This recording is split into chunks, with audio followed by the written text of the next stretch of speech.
Yo, what's up, guys? Kayak Mike here. I'm gonna do a step-by-step, everything you need to know for the Hoover fishing tournament, the test tournament we're doing a week from today. It'll be Saturday. I'm sorry, a week from tomorrow. It'll be Saturday the 15th. It'll run from 3 p.m. to midnight. So yeah, first things first. If you're gonna fish this event, you have to have the Fishing Chaos app. Download the first thing I'm going to tell you. Whatever device you take pictures with, don't take pictures within the app itself. When you take your pictures of your fish, take it through your gallery or whatever app you use to take pictures. When you go into that app, hold it down and allow that app to access all ESIF data. What I mean is GPS timestamps, etc. Because if you don't allow that app to access that, it will not then upload to Fishing Chaos app. When you download Fishing Chaos app, you also have to allow all permissions. So before you download the Fishing Chaos app, whatever app you're using to take pictures, allow all permissions there. Then download the Fishing Chaos app and allow all permissions in the Fishing Chaos app. You'll create a username and password. Let's see if I remember mine. Let's see. Do I remember mine? Okay, I logged out for the sake of this video. So anything you see on my computer will look identical on your phone. So the only thing you might not see is these three dots. This might just be the automatic pop-up right here. If you hit these three dots, you'll have all these options. The only thing you're not going to see that I see is on my far right, which you can't see. I have admin options. You won't have any of those options. So what you want to do to find our tournament, just start typing. You can either go to Trail Club here. You can go to tournaments on the left-hand side. Go to Trail Club. Just start typing online catfishing tournaments. And by typing, you'll be using your hand. Again, do this on your phone. Don't do this on your computer. I'm doing this on my computer because it's just easier for me to do it on my computer. But everything's the same exact thing on your phone. Go to online catfishing tournaments. For this tournament, you are not forced to be a member. We are allowing anyone to fish this. This is a test tournament. We want people just to kind of test the waters. You don't necessarily need an official board to fish this tournament. So in other tournaments, any other tournament I run, you have to be a member. There's insurance reasons and all that kind of stuff. This is just a one-off test tournament, etc. If you want to be insured, if you're going to fish this tournament and you want to have insurance, so like let's say you're going out on a boat from 3 p.m. to midnight this Saturday, and something happens to your boat, and you flip, etc. If you become a member of online catfishing tournaments, you'll be insured since you'll be fishing one of our events. If you're not a member, however, there is a bunch of waiver clauses when you sign up for a tournament that says I'm not liable for anything, etc., etc. But yeah, if you want the extra insurance, become a member. It's only $15. It's a one-time thing. I don't charge admin fees per tournament. So to find this tournament, you go to tournaments, scroll all the way down. It'll be 2023 one-off events. Click on that trail, and then the Hoover Summer Test Tournament. Let me move my head up here for a second. The Hoover Summer Test Tournament will be right there. Let's click on that. And that's where you register it. This will also be the same exact page you do. Right here, it will say submit fish when the tournament time comes. It is next weekend, 3 p.m. to midnight. The cutoff is technically 11:59 p.m. What that means is any picture taken after 12 midnight that night does not count, period. So once that clock clicks over to 12 midnight, it does not matter if you're already fighting a fish. The beauty about our scene is there's no ambiguous rules when it comes to if you were fighting a fish before the time's up, etc. Once that time hits, I don't care if you were fighting a fish. That fish does not count because everything is based off of the timestamp. If the timestamp is after midnight, which will be 11:59 p.m., that fish does not count. Everyone's abiding by the same exact rules. Um, Identifier. Each event has a special identifier. It'll be right here when the tournament starts. On this main page, it'll be right here when the tournament starts. You're going to need that 4-digit identifier in every single photo. The reason being is, sometimes people will say, well, how do you know people aren't coming in and taking pictures from 2 months ago and submitting it? Well, the identifier doesn't come out until a few minutes before the tournament. I think the identifier becomes available um, 10 minutes before the tournament starts, make sure you have that identifier in your picture. So when you go fishing, bring a marker, bring a pen, bring something to write down your identifier on. And there's no one has access to that unique identifier besides myself. I'm actually the one who creates it. So that will become available about 10 minutes before the tournament starts. Another way to confirm that we are judging fish being caught on Hoover, I will be the only person who sees a GPS timestamp of where all the pictures are being submitted from.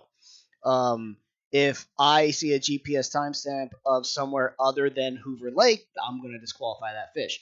Let me actually go to a tournament and show you what I mean. I'll show you a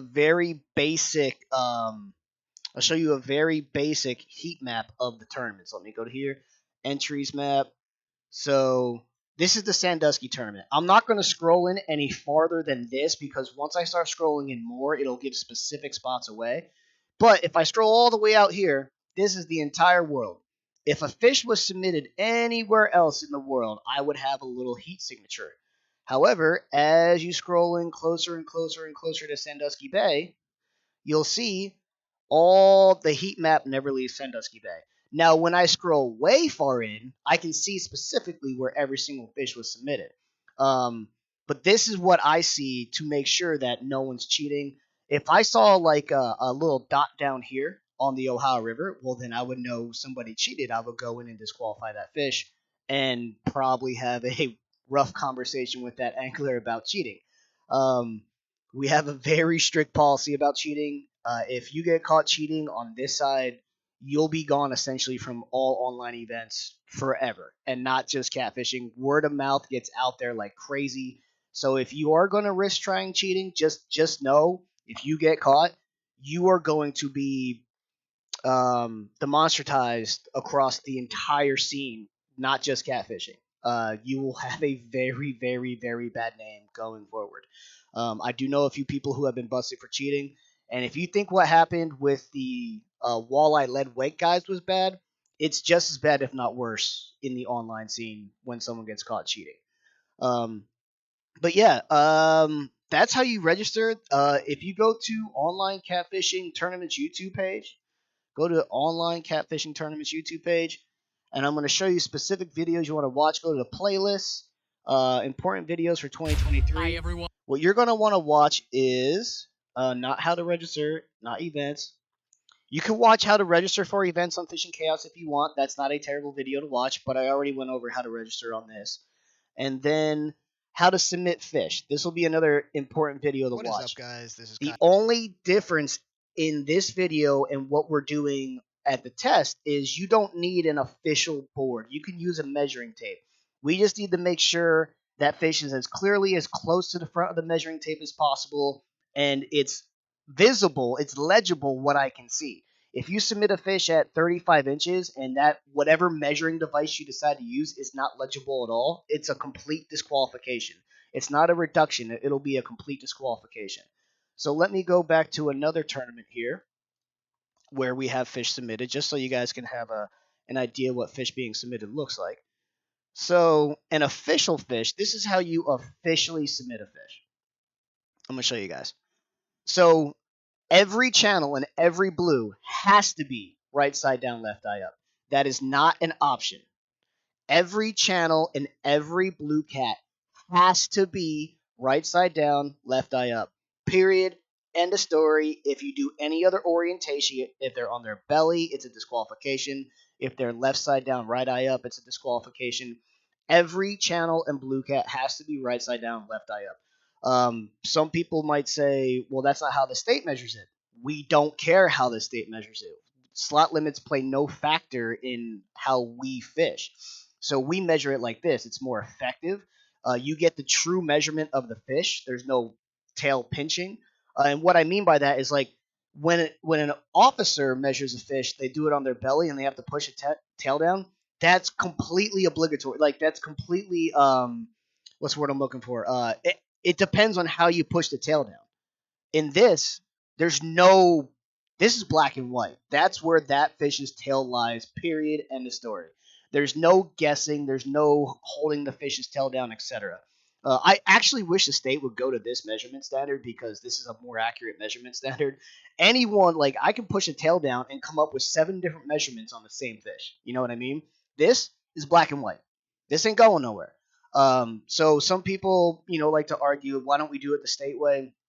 It's because it's not. It's just because someone does something doesn't mean it's an effective way of doing it. This is a much more effective way at measuring catfish. Flatheads, however, we do ask you measure them on their belly. And when you submit it in quarter-inch increments. So no matter what measuring device you're using this weekend, whatever your hash marks are at the quarter-inch increment, that's what we'll use. Now, if your measuring device only has half inches, you can only score in half inches. So if you're clearly between 32 and 32 and a half, you have to submit it at 32. It's whatever you're below. Even if it's past 32.4 or 32.25 in your opinion, it doesn't matter. It's whatever is on the measuring device is what counts. Which is why we suggested last week everyone just go out and get your muskie bumper. You still have a chance to get it in the mail. You don't have to buy an expensive one. You can buy the sticker and just like put it on your boat, etc. for this one. But yeah, you see, this one is touching 32.75, so he gets 32.75 scored.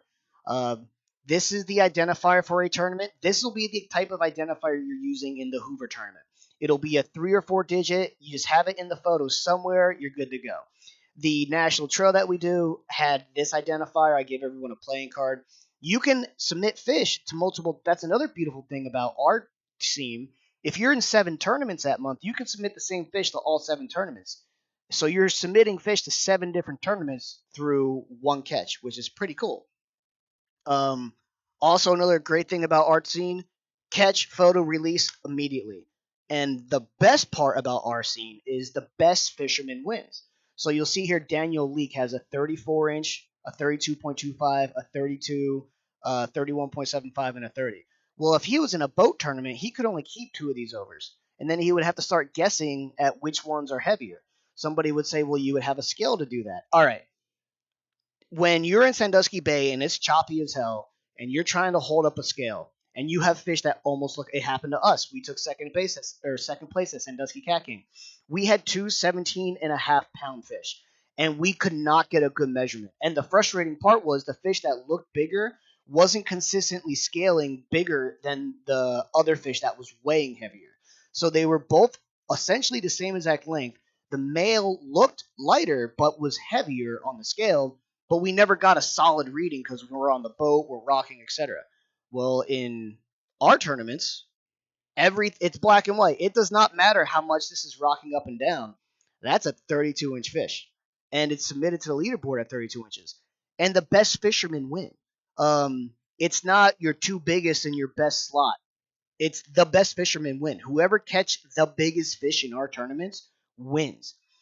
Somebody might argue this gets used against us all the time. It has to be weight. It has to be weight. No, it doesn't. Why does it have to be weight? It just has to be whatever the competitors agree on.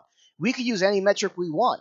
We could use the length of their tail as the metric. It doesn't matter. As long as all the competitors agree on the metric, it's fine. And guys, I have hosted and competed over 300 events now. Maybe two. The most length also wasn't the most weight. Maybe two. Maybe two. 99 times out of 100, the most length is also the most weight. And if you just go through any tournament in my scene and it's like, oh, yeah, this guy had this much length. Oh, it's very obvious. He also more than likely had the most weight.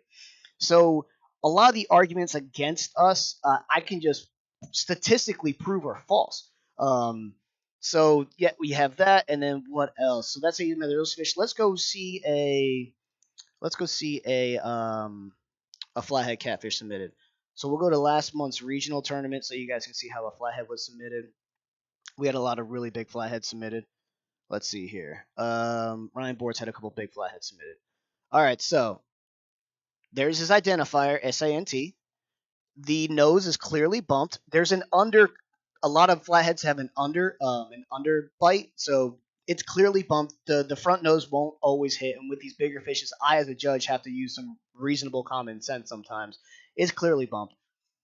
And then he submitted at 45 inches. Well, let's go see where the tail is farthest touching. The tail is farthest touching 45 inches. And you see how he has that tail flat? Flatheads, not all the time, flatheads will let you leave their tails flat. Big flatheads is a lot easier because they're so big that their tail's a little heavier, so they'll lie flat. They won't always lie flat. Whatever is most obviously touching the measuring surface is what you get scored. So let me see here. Let me see if I can find a flathead that has its tail up to give you an example. This is a great example. Okay. So this is clearly touching 43.75. You see how this tail's up right here? This does not count towards a measurement because the angle of the camera can sometimes make this look bigger than it is. However, this part of the tail that is clearly touching the board is what gets measured and certified. Now, if you angle this camera a little farther down, this tail will literally look like it's crossing the 45-inch line. I will not count that length. I am only counting what is obviously touching the measuring surface. If it's not obviously touching the measuring surface, you are not getting credit for it. You might ask in this tournament, well, how are you going to know with non-official measuring devices? Guys, I have judged probably over 10,000 fish at this point. I will make a reasonable estimate on where I believe the tail is touching the ground. To go back to this tournament is a $42 registration fee, $30 to the pot, $10 to big fish. The app will eat about $2 in fees. It's an app fee, guys. It's an amazing app. Nobody works for free. Sometimes people will say, "Well, I don't want to pay any kind of app fees." So nobody works for free, so I don't mind paying $1.50, $2 on a $40 entry. That's fine. That's not coming to me. That's going to the app. It'll be 100% payout. The everything that doesn't go to the app, it'll be 100% payout, which will be $40, $30 to the pot, $10 towards big fish. Um, I'll adjust some of this wording because they changed it to 3 p.m. to midnight. Some of this might not say 3 p.m. to midnight down here, although actually I think it will be. No, I think I submitted it correctly, updated it correctly.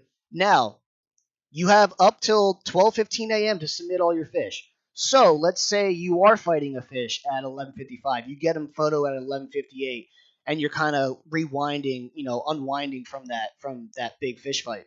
You have 15 minutes until after the event's over to get that fish submitted to the leaderboard. If you don't get the fish submitted to the leaderboard by 12:15 a.m. and you haven't reached out to me and you haven't made some kind of like public announcement somewhere that you're having issues with the app, can't help you. If you reach out to me before that cutoff time and you can tell me you're having issues with the app, then I can help you. If you're going to do this, I'm sorry, this is very shunned upon in our scene. If you're going to fish from 3 to midnight and you're going to catch 10 fish, this is a 3 fish event. If you're going to catch 10 fish and try and submit all 3 of them in 15 minutes and you're having issues in the last 15 minutes because you didn't want to submit them during the tournament, people call that sandbagging in our scene, which that's not using the term fishermen don't use the term sandbagging correctly, but that's what they call sandbagging. Um, I won't help you. If you do not submit your fish as you catch them and you're trying to submit all of them at the very end, you are not getting my help. Um, I'm going to focus on the anglers who just caught fish at the very end and are having troubles then. I'm not going to help anglers who think it's cute to save all your fish and then submit them at the very end. Um, I just think that's douchey. That's just my opinion. I don't understand. Like, oh, I'm going to save my fish till the like. Why? It doesn't. Who cares? The whole point of trying to grow this is to have an active leaderboard and show the people, because believe it or not, people do follow this. Show the people who are following this in real time where the leaderboard's at. Create storylines, create drama. It's a lot of fun. Some guys were like, "Oh, I'm gonna hold all my fish till the end and then upload a winning score." Well, I mean, technically you can do that, but you kind of take the fun out of it for everyone watching. And if you have issues at the end and you're someone who's doing that, who you're just hoarding all your photos to the end, I'm gonna tell you, tough luck, homie. You should have uploaded them throughout the day because I could have helped you throughout the day. I'm not going to single all my efforts in on helping you at the very end when other anglers who were not being sandbaggers who actually need help at this point in time. So that's kind of big in our scene. Sandbagging is kind of big in our scene. We don't deal with it at all. I've had no issues with it whatsoever, but it does happen in other scenes. So that's why I'm very uh, upfront about don't do it here because we don't like it. We're not going to help you. All prize payouts are done via PayPal. Period. End of story. If you cannot accept a PayPal payout, don't sign up for this. If I can't get a hold of you, whatever email address you use to sign up for the app, that's where I will set. That's where I will send the payment, and then you got to figure it out with PayPal. I haven't had any issues here. The only issues I've had so far is I've had an angler tell me like I don't have PayPal. Can you pay me out ahead of time? They asked me I don't have PayPal. Can you pay me out some other way? And I said no. And he said he won't fish. And I said that's perfectly fine. The problem is when I first started doing this, every tournament I had to go to PayPal, Venmo, Zelle, Facebook Pay. I had to do like 4 or 5 different ways of paying people. It's just, and now that we're people who are new, you may not know this, but now that we're like our last tournament had $12,000 in payouts. Now that we have a chance of being legitimately legally audited and stuff, I want everything, all my cash flow in, out, same exact bank account. So that's why everything is PayPal. Period. End of story. Um, Anything else? Okay, so the actual fishing. This is important. This is an individual event. And Joe and I will go over this in a live tomorrow, but this is an individual event because we're allowing bank, kayak, and boat. And let me explain how you can fish individually from all of them. Ooh, excuse me. Now, in the process of photoing, if there's someone around, they can help you photo. Like they can hold the fish still so he's not flopping around. You cannot you cannot actively be extending their length, but you can help create. I'll show you an example. Ryan's fish right here. So clearly that's not Ryan's hand. That's somebody else just holding it still so the fish would stop flopping around. He's not adding extra length by just holding him still. Now, if that hand was there actively pinching the tail to try and make it longer, then yes, I would have reduced the fish. That's simply just holding the fish in place. So anyone can get help when they're photoing the fish. That is completely fine.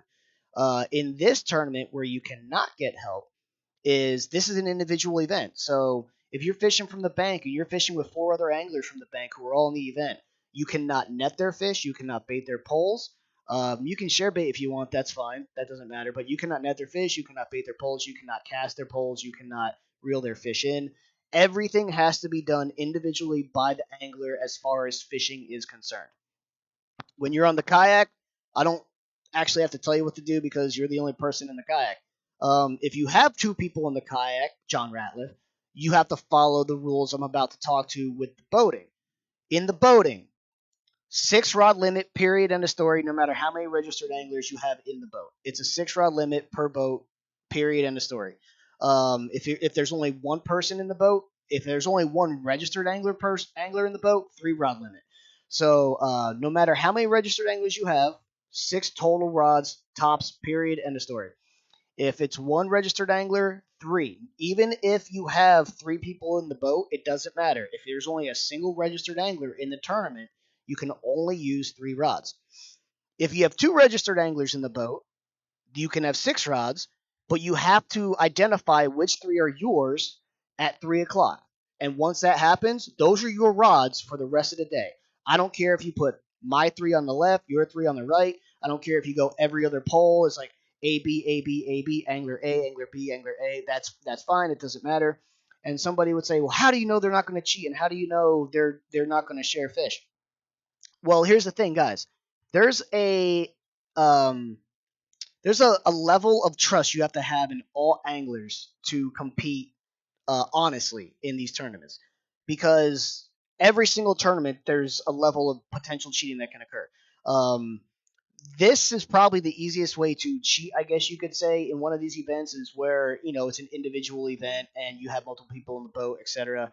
But our scene is actually 10 times harder to cheat in than a boat tournament because everything's done electronically. I don't need to do a polygraph because the data doesn't lie. Um, so, but this is one where it's like this is a test event, so we're allowing multiple anglers in the boat. If this wasn't a test event, if this was a serious boat event, we would just do one boat, as many people as you want, 6 rod limit, etc. But since this is a test event, individual event, and it's bank, kayak, and boat, we have to put these special rules in about, how many people can fish in the boat, etc., who can do what rod, etc. Because here's the thing, I guarantee you after this, I guarantee you, even though I'm putting this video out, a boat. There's going to be boat anglers out there who say this rule is stupid. We shouldn't have to do this. Blah blah blah blah blah blah blah. Even though I'm saying this is a unique situation because this is an individual event. If this was a boat online tournament, it would be a 6 rod limit. Don't care how many people on the boat, and you register per boat. You're not registering as an individual. It would be just like a boat tournament. There would be literally no difference weight to length tournament, online tournament, as there would be, in your normal boat tournament. This is just a unique case. So 2 people on the boat are registered. They have to claim their own rods. And this is actually kind of fun because I've been in a boat in one of these events where it's individual. You cannot help them cast their rods. You cannot help them put planer boards on their rods. You cannot help them bait their rods. You cannot help them land their fish. They have to land the fish they have to use one hand with the net or rod and one hand with the fish. Everything is individual in this event. So if you're in the event and people are out there fishing and you're reeling a fish in, don't go grabbing the net for your partner. He's got to do the whole process on his own, which is actually kind of fun. I mean, I'm not gonna lie, that is kind of fun. I've been on a boat event before where there was 2 of us and we're competing against each other on the same exact boat, and I had to like land the fish because believe it or not, it's pretty hard to land a fish, etc. by yourself on a boat. It's a little harder than, in my opinion, it's a little harder than, well, depending on the boat. Some boats it's a lot easier than others. Um, the only time you can get help on a boat is if there's 2 people on the boat and you have a third person. That third non-registered angler can help both people. That's perfectly fine. If you're in a boat and there's only one registered angler, well, they can help with the whole process because you're just helping with that one boat. Does that make sense? The boat that's registered is the only thing submitting fish, so it doesn't matter how that fish gets submitted. It's coming from that vessel. So that's the only caveat on the boat side. That might seem a little confusing. I know people aren't going to like it, but guys, this is a test tournament. This is for fun. I mean, yeah, it's a $42 entry and stuff, but like this is for fun. Like this tournament's for fun. Is to show you that this is possible. I know a lot of musky guys want to get into catfishing in the summer months because their fish are a lot more fragile. So they're trying to find alternative ways to still catch big fish that fight like crazy and still use their gear. Well, this is a great opportunity for a lot of musky guys to still compete. This will probably be the only tournament we do this way this year. I'm not a big fan of doing test tournaments, but when you're on a brand new body of water with a potential brand new crowd, this is a great way to do it. And yeah, we'll be live tomorrow at some point in time. I'm talking with Joe. We can do some live Q&A then. And yeah, Kayak Mike out of here. Any questions, hit me up personally. Joe, thank you so much for doing this. I can't wait to host this event. I can't promise I'll be there. I'm taking July off as an administrator. I'm just doing this as a favor to Joe. So yeah, no promises I'll be there for this event, but I will be judging it. I will be running it behind the scenes. And if anyone's curious about GPS timestamps and who sees them, it's only me. I'm the only person who sees them. And look, I'm gonna tell you exactly where I fish every time I go there, just so way I can't be accused of cord sniping. Every single time I fish when I go to Hoover, every single time I fish, I start right here and I drag across the lake. If the wind's coming the other direction, I start right here and I drag across the lake. So you can go watch my videos. That's what I do. Like that's what I do. And if I need bait, I go up here and I fish for crappie. Well, oh my god, which is a whole nother topic. But yeah, we could talk about that some other day. As far as bait laws apply, bait laws are whatever bait laws for the Ohio, blah blah blah blah, whatever interpretation you have, whatever email you have, that's on you. Um, Technically, yes, if you get a ticket and we find out about it, you're disqualified. But yeah, so everyone knows, because that's a genuine concern. Because not so much for blue cats, because blue cats travel, channel cats travel, but that is a I do feel for anglers who target flatheads because that is a big concern. I know I don't put out a lot of the flatheads I catch on video, just because that's more of a sacred thing to us. So I can see the fear there, but I can promise you, I'm the only person who sees any of the timestamps and GPS coordinates. And yeah, you don't have to worry about me going to fish your hole, and you don't have to worry about me giving up your information because I'm the only one who has it. And I will just tell an angler to piss off if they ask for it. So it has happened, believe it or not. It has. I've had people say like, "Hey, man, where's so and so fish?" And I'm like, you can piss off. You can just go to hell because I'm not gonna say it. All right, Kayak Mike out of here. Any questions? Hit me up on social.